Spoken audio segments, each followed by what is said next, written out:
Hey guys, welcome to my channel, Miss Recap. The story begins in a small secondhand bookstore in New York City, run by a quiet man named Tom. One day, Sandra, a young woman studying for her PhD, comes in looking for a birthday gift for her professor. Tom notices her love for books and starts talking to her. After she picks a book, Tom asks her out on a date. Sandra politely says she likes being single, but Tom respects her answer. When Sandra's card doesn't work, Tom tells her to take the book and pay him later. That evening, Sandra returns, not only to pay, but also to accept his dinner invitation. They enjoy a nice evening at a Japanese restaurant. During dinner, Tom talks about his past, how he once wanted to be a writer, but gave up after losing his mother and battling depression. Sandra shares her own tough past, explaining how she and her brother moved between different foster homes after their parents died. She found comfort in books, especially Jane Eyre. They bond over their love for books, and their connection grows deeper. One night, when Tom visits Sandra, they're interrupted by loud knocking at the door. Sandra explains it's her brother, Jason, who needs money to settle a drug debt. She says his troubled past in foster care caused him to become who he is. Despite Jason's behavior, Tom continues to support Sandra, and their relationship strengthens. A few weeks later, Tom opens up about his strained relationship with his father, who thinks Tom is a failure.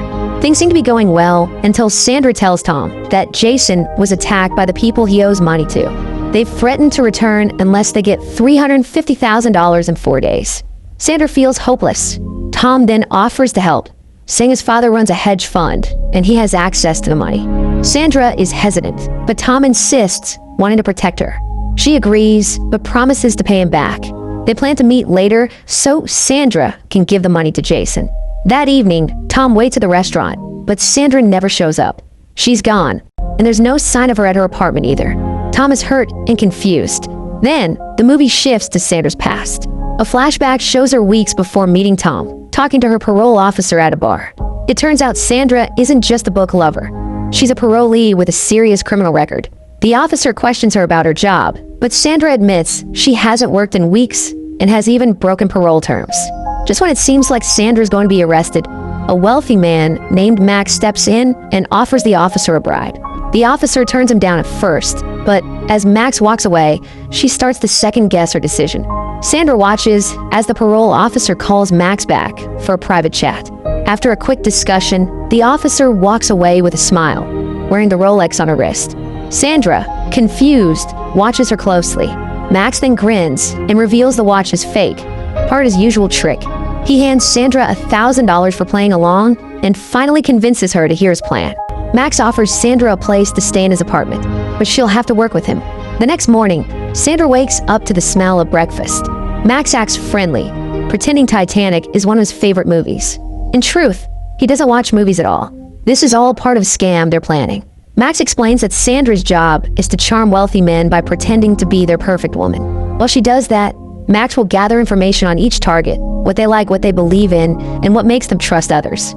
Sandra's job is to win their affection and then rob them. Instead of preparing, Sandra spends the night smoking weed. Max finds out and gets very angry. He kicks her out, furious that she isn't taking the job seriously. Sandra begs for another chance, and after some arguing, Max agrees, but only if she stays clean and follows his rules. From that day on, Sandra has a huge task: to learn everything about their next target, Tom. She spends days studying his favorite books, authors, and quotes. She even acts like a literature student. The sad story she told Tom, all made up. Her background, love for books, and foster care past, just part of her act. Sandra memorizes every detail of her new identity to become the woman Tom would fall for. When she's ready, Max tests her at a dinner. He points to a man sitting at the bar and tells her to go charm him. Sandra, now confident, walks over and quickly catches the man's interest. They go to his hotel room, but before anything can happen, Max bursts in, pretending to be her jealous ex-boyfriend. Sandra asks the man to wait outside so she can calm Max down. Once the man leaves, Max drops the act and begins searching the room for valuables. Sandra passes the test, and Max is convinced she's ready for the big con. The movie then shifts back to a few days before Max and Sandra teamed up.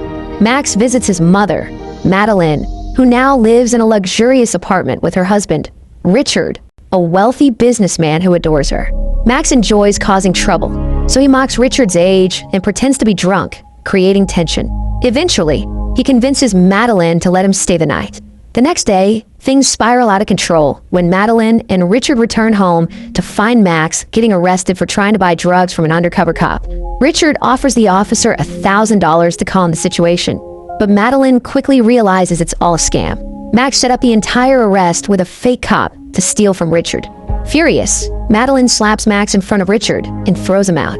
The story takes a shocking turn when Madeline visits Max in secret the next day. She's not really his mom. She's his partner and girlfriend. They've been scamming Richard for months. She tells Max that Richard wants to meet him in his office to settle things. The next day, Max shows up at Richard's office just as Richard finishes a health checkup. But there's another surprise. Tom walks in. It turns out that Richard is Tom's father. At this point, Tom still hasn't met Sandra. Richard opens up to Max about his troubled relationship with his son. Since Tom's mother passed away, he's shown no interest in running the family business.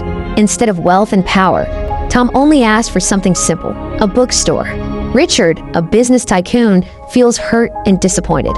After Richard shares his feelings, he offers Max a deal, $60,000 every month for a year, paid in advance, just to leave Madeline's life for good. Seeing the money, Max agrees right away and walks away with a briefcase full of cash.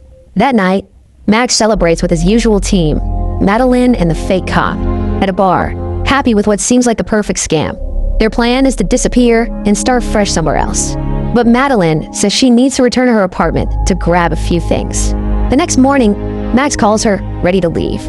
But Madeline tells him coldly that she's not coming. Now that she's secured Richard's love and fortune, she doesn't need Max anymore. Worse, she's reported him to the police. Max realizes he's been betrayed and panics, running to escape before it's too late. Sometime later, Richard dies from a long illness. Madeline pretends to mourn, but her tears are fake. Once she's alone, she drops the act and prepares to take what's hers. Richard's lawyer reads the will, and it surprises everyone. Most of Richard's fortune, including stocks, real estate, and $9.2 billion, goes to Madeline. Tom only gets enough to manage his bookstore and is made the chairman of Richard's Charity Foundation. But Madeline holds the true power as trustee. She pretends to be humble, apologizing to Tom and acting like she didn't expect any of this. Tom, trusting her, believes every word. With her inheritance, Madeline lives a life of luxury, buying designer clothes and living like royalty. But peace doesn't last. One day, Tom tells Madeline he's been investigating Sandra's case. He's even asked Richard's old friend Braddock to help him find her. Braddock studies the case and quickly realizes that Sandra wasn't alone in the scam. It was too complex for just one person. Madeline tries to stop Tom from searching for Sandra, convincing him that what he wants is not justice, but closure. She convinces him that he just wants to see Sandra again, not punish her. Tom backs down and tells his men to stop searching, but it's too late. They've already found Sandra, living in a rundown apartment, tired and abandoned. When Tom sees her, he realizes the truth. She wasn't a mastermind. The real person behind everything was Max, the same guy who had taught her how to charm, deceive, and pretend. Tom lets Sandra stay with him to recover, but Madeline is furious when she finds out. She tries to throw Sandra out, calling her a drug addict who can't be trusted. Tom refuses. He wants to help Sandra, no matter what. Madeline visits Sandra privately, thinking she can fix things. But Sandra surprises her by revealing she knows everything. Max told her about their scams. Sandra says she'll keep quiet about Madeline's crimes if Madeline brings Max to her. Desperate, Madeline starts calling Max, hoping he'll return her calls. After days of silence, Max finally answers and agrees to meet her. Madeline lures Sandra outside, pretending it's just a walk. But when they meet, Sandra is furious to see the man who tricked and abandoned her. Before they can speak, two cars suddenly pull up. It's Tom, and he's not alone. His men and Braddock are with him, and together, they confront Madeline, Max, and Sandra. The truth comes out. Tom has confirmed his suspicions. Madeline, Max, and Sandra were all working together from the beginning. But instead of feeling guilty, Madeline scoffs. She reminds everyone that legally, she owns everything Richard left behind. With all of Richard's wealth and power in her hands, Madeline feels untouchable. Tom grabs Braddock's gun. He points it at Madeline, accusing her of ruining his life. Sandra tries to intervene, but in the chaos, the gun slips from their hands and lands near Madeline. Without hesitation, she picks it up, threatening everyone. Desperate to maintain control, Madeline is cornered and willing to do anything to hold onto her power. Tom, fed up, walks up to her, forcing her hand onto the gun. In a heartbreaking moment, the weapon discharges, and Tom collapses to the floor. Everyone freezes in shock. Tom's men assume Madeline shot him, and one of them calls the police. Realizing her life is in jeopardy, Madeline panics. In a desperate attempt to cover herself, she calls her lawyer and has Richard's entire fortune transferred to the foundation in Tom's name, hoping this will clear her of any wrongdoing. Later, Braddock arranges a flight for Sandra, Max, and Madeline. On the plane, Madeline tells Max that with Tom out of the picture, she still controls the money as the trustee. Max agrees, happy to be back in the game, but Sandra remains quiet, excusing herself to the bathroom. Moments later, Max and Madeline notice something odd. There's blood on Madeline's sleeve, and it's fake. Slowly, things begin to click.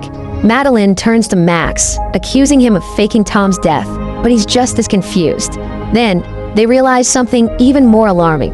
Sandra has been in the bathroom for far too long. Madeline rushes to check, but it's too late. Sandra is gone. The real twist is revealed. Sandra had genuinely fallen for Tom.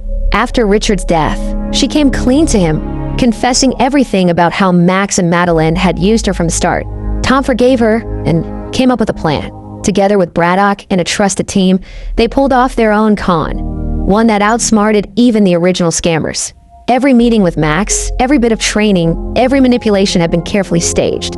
Sandra used all the tricks she had learned to turn the tables on her former partners.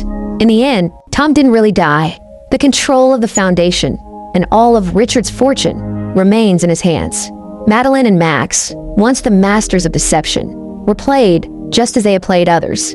The final scene shows Tom back at his peaceful bookstore, free from the lies. The movie ends here. Thanks for watching. Make sure you subscribe and turn on notification so you can watch more videos like this.